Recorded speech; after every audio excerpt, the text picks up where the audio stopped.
Hello everyone, my name is Hao Yu Wu. It's an absolute honor for me to participate in this conference and to present my study to you. Today the study that I'm going to present is Young Chinese EFL Learners Referential Strategies in Written Chinese and English Narratives. Before presenting my study, I'd like to briefly introduce myself. I'm currently a PhD student in TESOL at the Department of English, National Chengchi University in Taipei, Taiwan. And this is also where I completed my MA in TESOL. My core research interest lies in child second language acquisition, theory of social identity, and social cultural theory and second language acquisition. Now, let's start it with my introduction. As a common discourse form, narrative is acquired early in life and can be found in almost all cultures. Due to its prevalence, children have had the concepts of what narrative means and are able to produce narratives in early age. Therefore, in early education, narratives serve as an important pedagogical tool through which educators teach educational contents and examine the children's performance, such as reading and writing abilities.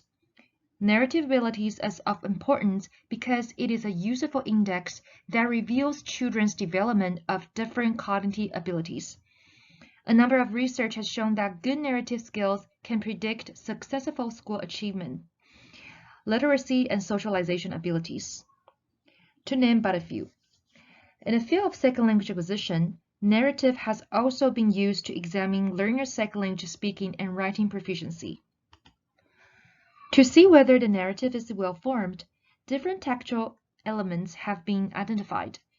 Holliday and Hassan, for instance, introduced the concepts of cohesion, and reference is one of the cohesive devices that has been identified.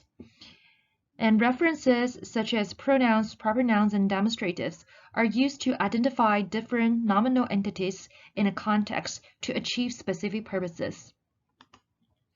Cross-linguistic studies regarding referential strategies have discovered that the use of references vary in languages. In the context of second language acquisition learning, such differences between the referential expressions between the learner's first language and target language can easily become the source of difficulty that interferes second language learners' learning. For example, various studies have revealed that second language beginners have a tendency to resort to their existing knowledge in first language references and apply it directly into second language, and therefore created opportunities for mistakes. To date, although more and more cross-linguistic studies have investigated second language learners' referential skills in narrative discourse, yet there exists little research that focuses on first language Chinese learners' narrative skills in English. Additionally, most second language studies related to the examination of learners' different narrative skills paid attention to oral narratives, and there's a scarcity of studies focusing on written narratives. Therefore, to fill the gap, the present study was conducted to investigate young Taiwanese EFL learners' referential strategies used in Chinese and English written narratives. In doing so, it is expected that the present study can provide valuable information about the young EFL learners' narrative competence, as well as useful pedagogical strategies for English written narratives instruction in the EFL context. Now here comes to my literature review. As mentioned earlier, studies have shown that good narrative ability has strong implication to successful academic performance. For example, it was found that children with better narrative competence are more likely to outperform in writing and reading when compared with their counterparts who are less able in producing coherent narratives. Additionally, Huang and Shen's studies show that children with better linguistic ability could produce better narratives and outperform those children with less satisfactory linguistic ability. A similar result can be found in another larger scale study that contains 1,531 Spanish-speaking children. In this study that examines the children's oral narrative ability, the researchers found that there was correlation between the children's narrative ability and reading proficiency. To say a narrative is produced successfully, generally it means that it is coherent and cohesive. So far, many cohesive devices have been proposed in among which references refer to the identity of the particular thing or class of things that is being referred to. Three types of references are classified, including personal, demonstrative, and comparative references. The examination of the use of personal references is the main focus of this study, and they are realized through pronominal entities used to refer to people, objects, and events. So far, numerous cross-linguistic studies have demonstrated how the particular use of referential expression in each language influences its language user in terms of speaking and writing. For example, Khan in 2004 examined Korean EFL learners' narrative ability in terms of their use of referential strategies. She found that compared to the native English speakers, the Korean EFL learners' oral English narratives were less coherent and cohesive. The reason, Khan explained, may attribute to the fact that the Korean EFL learners were affected by the referential system in Korean, which prefers the use of nominals to other referential devices. Moreover, Sun and Chen examined and compared 36th grade Mandarin Chinese speaking children's abilities in using referential strategies in both English and Chinese narratives. The result indicated that after 3 to 4 years of English learning, the participants still had difficulty using referential forms correctly in their English narratives. To date, although more and more cross-lingual studies have investigated second language learners' referential skills in narrative discourse, still little research that focuses on the first language Chinese learners' narrative skill in English has been carried out. Moreover, most second language studies related to the examination of learners' different narrative skills paid attention to oral narratives, and there's a scarcity of studies focusing on written narratives. Therefore, to address the gap, the present study was conducted to investigate young Taiwanese EFL learners' referential strategies used in Chinese and English written narratives, with a particular attention paid to examine whether the differences between the two languages would cause the learners difficulty in writing English narratives. And here comes to my two research questions. First, what are the characteristics of the participants' use of Chinese and English referential strategies across different discourse contexts in their written narratives? Second, what are the similarities and differences between the participants' use of Chinese and English referential strategies, and to what extent is their use of referential strategies influenced by their first language knowledge? The participants in the study were 3 fourth graders in a public elementary school located in Taipei, Taiwan. These students, 2 girls, Penny and Lisa, and 1 boy, Kevin, were all native speakers of Chinese. Before the study began, they had at least received formal and informal English learning lessons for about 6 years, with an approximate 6 hours of learning per week. I was also their private English tutor at a time and had been teaching them for 1.5 years before the study began. As for the material, I used a 24-page wordless picture book, Frog Where Are You?, which was used as writing prompts for the students to compose the narratives. The story is about a boy and a dog that go through a series of adventures to find their missing frog. And I followed Berman and Slobin's protocol of instruction to instruct the participants to write a story. To ensure a systematical data analysis process, I adopted Sun's coding scheme to code and analyze the data, and the referential coding scheme is composed of 3 dimensions, including Chinese and English referential strategies coding, discourse context coding, and reference appropriateness coding. Due to time constraints, I will only talk about how the coding of discourse context was done. So 3 discourse contexts, including introduction, maintenance, and switching, were classified and analyzed. Introduction refers to the mentioning of the animate reference for the first time, like the example here, a boy and a dog. Second, maintenance refers to the subsequent mention of the same anime referent that has appeared in the main clause previously. Like the example here, the boy said, "Frog, where are you?" He found anywhere, but he couldn't find one. He couldn't find it. So he here is used to refer back to the definite nominal phrase, the boy. And the third one, switching, refers to reference back to an entity that has been mentioned but not in the immediately preceding clause.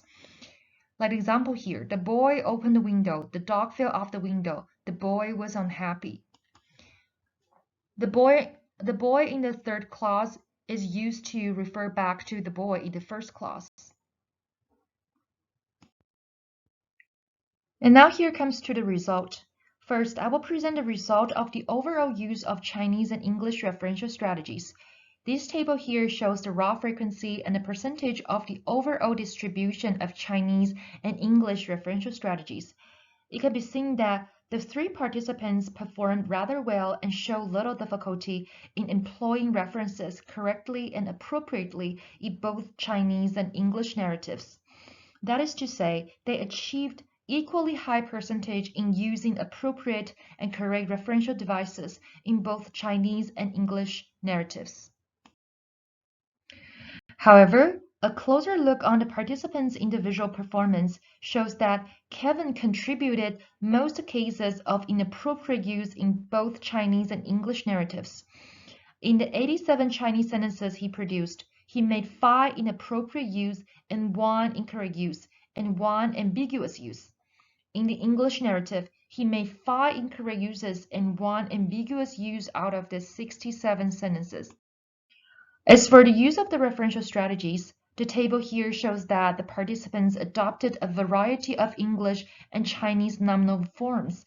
They also showed a similar pattern of distribution in the use of referential strategies in both Chinese and English stories. For example, bare nominals are the most adopted nominal form in both English and in Chinese. In the context of the referent introduction, that means when introducing the nominal entities for the first time, the participants could use the references highly correctly and appropriately. However, as mentioned previously, the participants still made some mistakes. The following sentences showed mistakes made by the participants. The first mistake was made by Kevin when he introduced the bees in the beehive in the Chinese narrative. He used a definite nominal 那个 that to introduce the bee appearing in the story for the first time. To use it correctly, an indefinite noun phrase, a bee, should be employed instead. Similarly, the following sentences B, C, D show that Kevin and Lisa misused determiners the to introduce the characters in the English narratives. Like sentence B, a mouse came out, would be the correct use instead of the mouse came out. And next, in the context of referent maintenance, the following sentences demonstrated how some examples about the participants' correct use of personal nominals and zero anaphora in the English narratives. The sentence, "He stands on the rock and says history," is from Lisa's English narrative. In the use of zero anaphora, the example shows that Lisa successfully used an elliptic third-person singular pronoun, he, in clause 2 to maintain the same reference, he, the boy, back in clause 1. Now, let's see some cases where the references were used inappropriately. In this Chinese sentence, 等猫头鹰飞走了以后，傻瓜爬上了石头。傻瓜在石头上 which means after the owl flew away, 傻瓜 the boy climbed up the rock. 傻瓜 was on the rock. Lisa repeated the same proper noun 傻瓜 to refer back to the same character that has just been mentioned.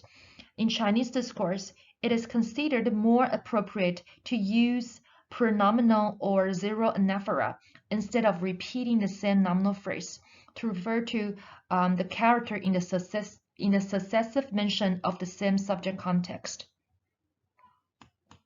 As for the English narrative, this example here shows that Kevin made a mistake by omitting the pronoun in a successive sentence. The last context is reference switching, which shows the children's use of Chinese and English reference to mark shifts in referring back to a referent that has been mentioned previously. Among all the three contexts, reference switching is the one where the participants achieve the highest percentage of appropriateness. However, few mistakes were still made, and here I will show one ambiguity mistake made by Kevin. In this example, in Chinese, 突然有一只鹿用它的鹿角把傻瓜顶了起来。Suddenly a deer used its antlers to raise 傻瓜。这条鹿冲下悬崖。This deer rushed down the cliff. 呆瓜往前跑，呆瓜 ran forward， 想要挡住那条鹿 wanted to stop that deer。他们要掉下去了 they were going to fall off. You can see that the third person plural pronoun 他们 they in clause 4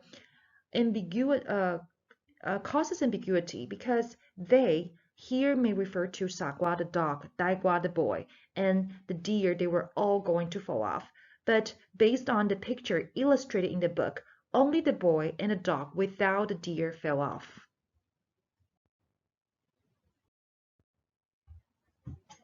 Now here comes to my discussion. The findings indicate that the three Chinese EFL learners have achieved good performance on the use of referential strategies in both English and Chinese narratives, and were able to apply different referential expressions to introduce, maintain, and switch references to the characters mentioned before. However, some mistakes were still observed, and it was found that Kevin was the one who made the most mistakes, which shows that he still had some difficulty in certain use of referential forms. Based on the results, I will first give interpretation to explain the possible reasons and factors that explain the participants' satisfactory performance, and then move on to discuss further the reasons that may have contributed to Kevin's mistake. To begin with, the result shows that the students collectively adopted similar referential strategies in Chinese and English narratives across different contexts. For example, in the referent introduction context, they use the most indefinite nominals and the bare nominals.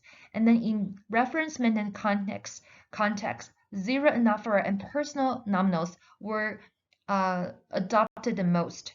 And in reference switching context, personal nominals and bare nominals were adopted the most. This result is in line with Song's study, in which the grade 6 Chinese EFL children in their study show little difficulty using Chinese and English referential strategies in different contexts, and also adopted similar referential strategies in both Chinese and English narratives. For example, the children in their study, similar to the participants in current study, applied the most indefinite nominals for referent introduction in both Chinese and English narratives. Additionally, their participants also applied the most personal nominals for reference maintenance, and the most explicit nominals for reference switching, just as the participant did in the study. And why would this be? I will now provide three main arguments to explain the children's overall satisfying performance and similar use on their use of Chinese and English referential strategies. First, there is a robust of evidence that cross-linguistic differences can greatly influence second language acquisition, and similarities between the first language and second language can sometimes lead to positive transfer that facilitates the learner's second language learning. As the case in point, it may be fair to say that the participants' mastery in English referential strategies may be attributed to the similarities between the use of Chinese and English referential norms.